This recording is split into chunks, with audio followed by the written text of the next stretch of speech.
Hello, my friends. Welcome to the PMP Exam Radio Show. Today, we have a student who went through the PMP Exam Radio Show, Jennifer. Jennifer has taken the time and energy to share her insights on the PMP exam.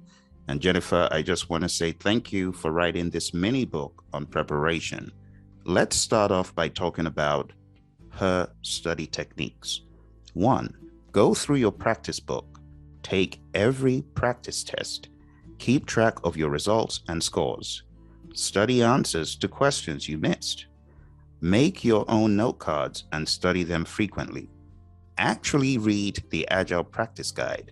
Number 4, listen to podcasts. Watch YouTube videos. Try a variety of presenters. Each one puts their own spin on it. Be an active listener. Really try to answer the questions and press pause before the answer is given. If you get it wrong, try to learn from your mistake.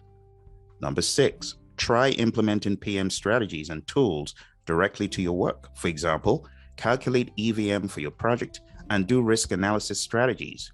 Revamp your communications and monitoring strategies. Next section that Jennifer writes about is your practice exam, a critical milestone, your chance to manage potential risks on exam day. 1. In advance of the practice exam, I took about 10 online subject practice tests and tracked the areas where I missed the most questions. 2. Schedule your practice exam a few days before the real exam. Set up your practice test in the room where you will take the exam. Number 3. Carve out 4 hours for your practice exam and simulate the exact conditions. I asked my boss for extra time off that week to study and take the practice exam. My boss has been very supportive and he agreed. Number 4, you might be surprised what can go wrong during an exam simulation. My computer literally shut down and started installing Windows updates in the middle of taking my practice test. I received no warning this was about to happen, and it was very unnerving. And I lost about 5 to 10 minutes of time, which I could not recover on the practice test. Luckily, my practice test booted up where I left off. This taught me to be resilient and stay calm, but also plan ahead and prevent this from happening during the real exam. After this time suck happened and I rebooted and finished my practice exam, I took time to install all pending software updates and restart my laptop several times until no more updates remained. Also, I selected the option to postpone future Windows updates until the day after my exam. This is like insurance. 6, I studied the answers to all the questions I missed on my practice exam. Next section, setting up your environment and PC for your home PMP exam.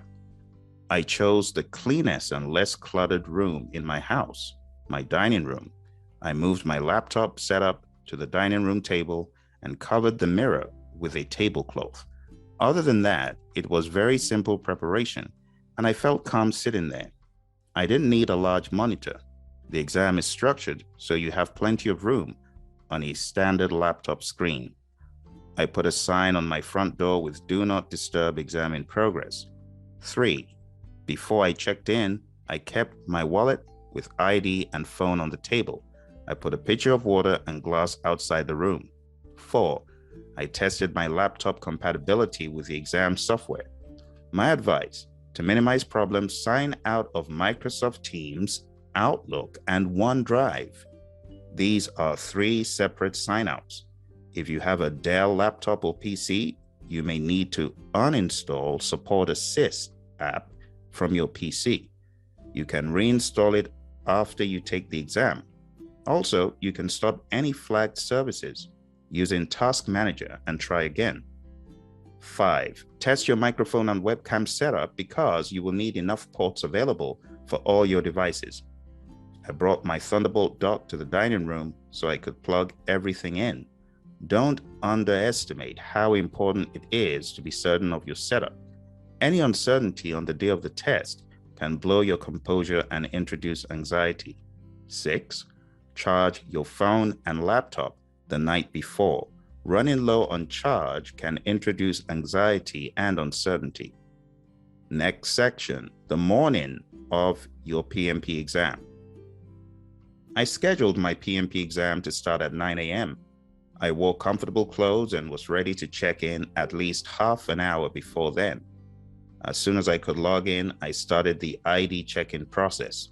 I downloaded the app to my phone, which was recommended. It was pretty easy to submit all the photos of my ID and desk.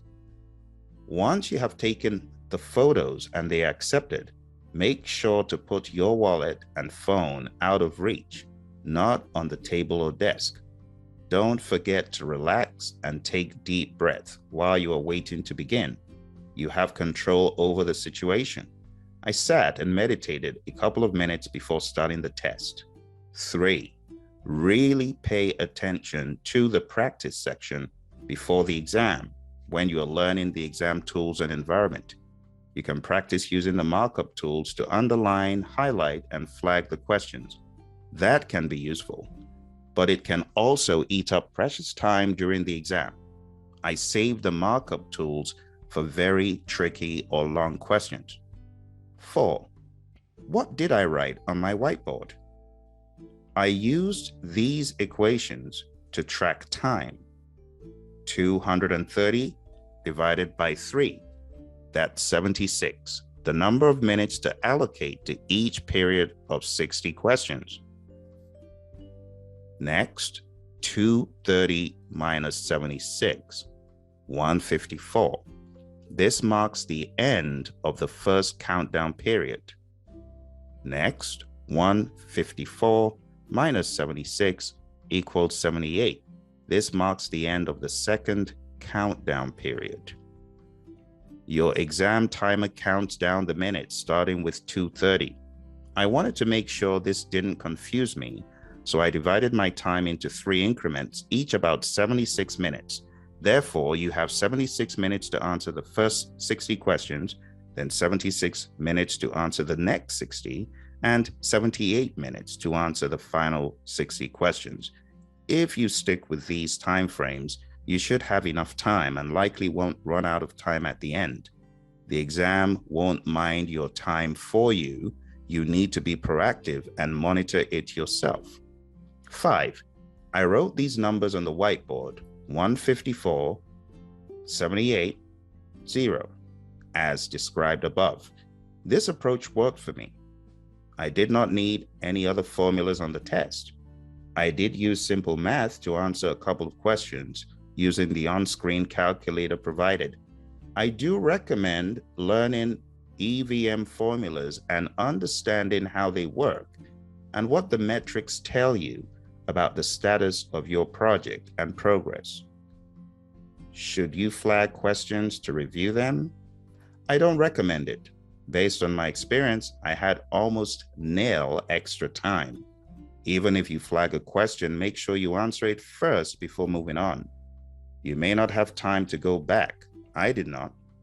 I gave up flagging and just tried to answer each question to the best of my ability and move on. 7.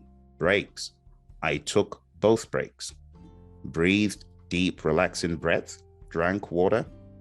This test is stressful and felt like a marathon. The breaks were essential for me to regroup. You are allowed to leave your camera and get up and go to the restroom during the break, even though that is not expressly written in the directions. 8. When I finished the last question, I had 1 minute remaining before I pressed submit. It took about a minute before the congratulatory note popped up. I literally cried tears of joy.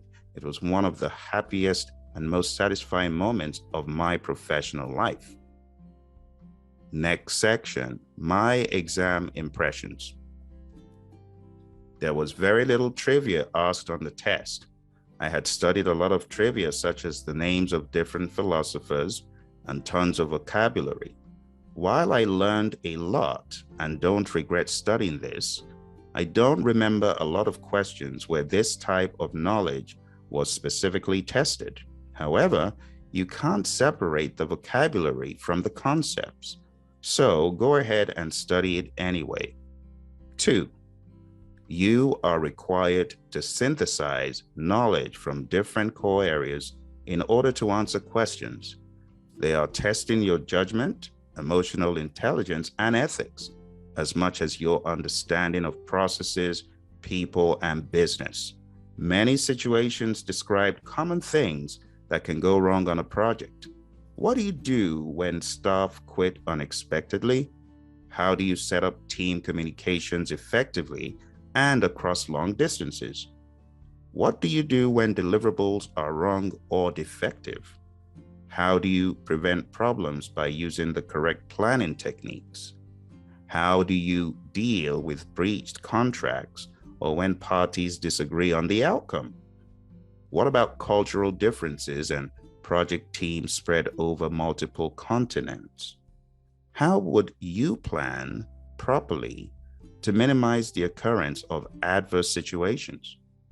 There were a lot of agile and hybrid questions, so study up and concentrate on situational questions. You need to know how to configure agile for different types of projects.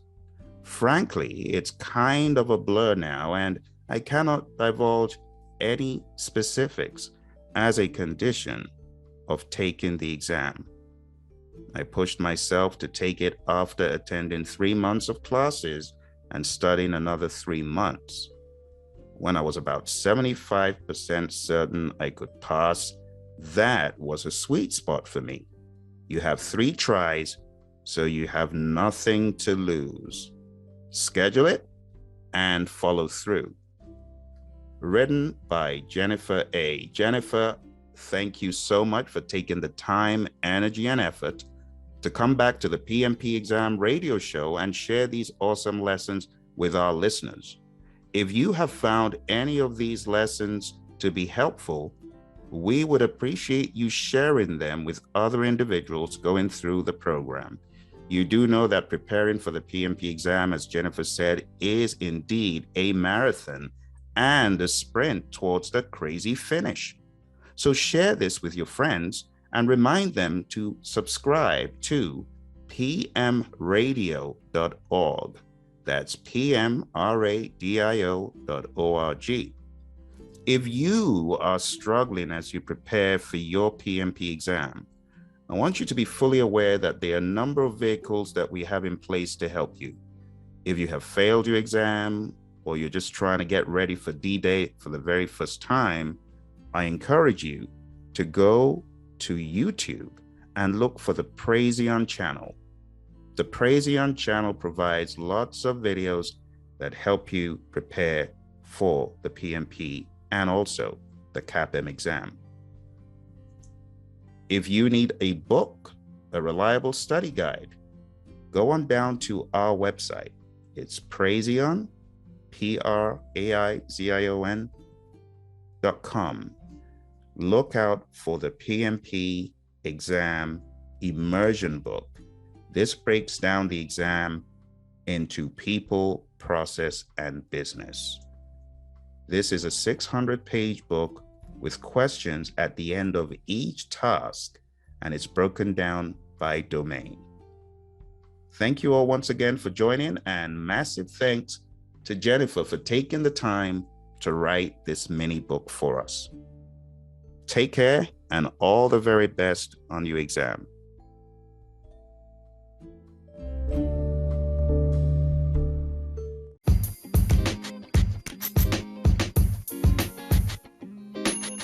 Did I hear someone say, I need a coach for the PMP exam or project management? Hey, if that's you, go on down to pmanonymous.com. I'm accepting new students. Let's knock this exam out and let's get your career straight. See you there.